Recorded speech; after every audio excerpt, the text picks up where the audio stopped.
Bonjour à toutes et à tous, bienvenue dans 10 au carré. Aujourd'hui, nous vous parlons de dyslexie et de dysorthographie. La dyslexie est un trouble d'apprentissage de la lecture qui est très souvent associé à la dysorthographie, qui est, elle, un trouble d'acquisition et de maîtrise de l'orthographe et de la grammaire.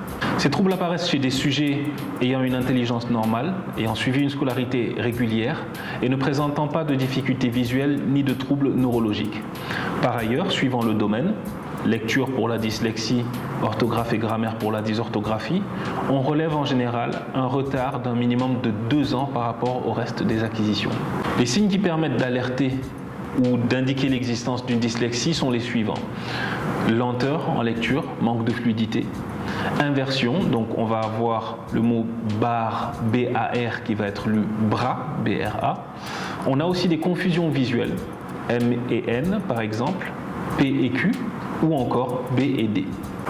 Les signes qui nous permettent de soupçonner l'existence d'une dysorthographie sont les suivants.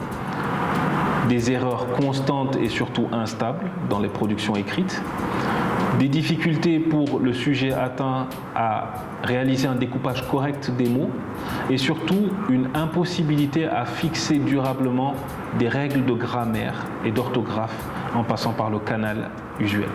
Concernant la dyslexie, il est important de faire un petit point sur la lecture. La lecture se fait via 2 voies, la voie d'assemblage qui sert à la syllabation et la voie d'adressage qui permet une reconnaissance globale du mot. Lorsque la voie d'assemblage est touchée, on parle d'une dyslexie phonologique.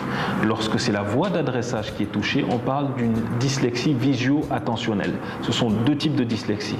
La 3e dyslexie possible est la dyslexie mixte et c'est quand ces 2 voies sont impactées. Pour arriver au même résultat, l'investissement en termes d'attention, d'énergie ou de charge cognitive est beaucoup plus important chez le sujet dyslexique ou dysorthographique.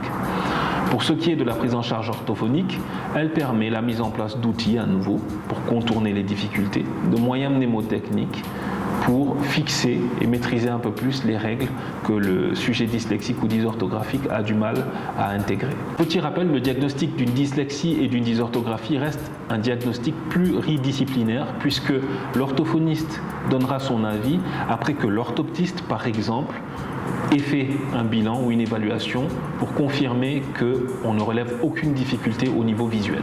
C'est tout pour aujourd'hui, c'est déjà pas mal. C'était la dyslexie et la dysorthographie dans 10 au carré. Passez une bonne journée et à très bientôt.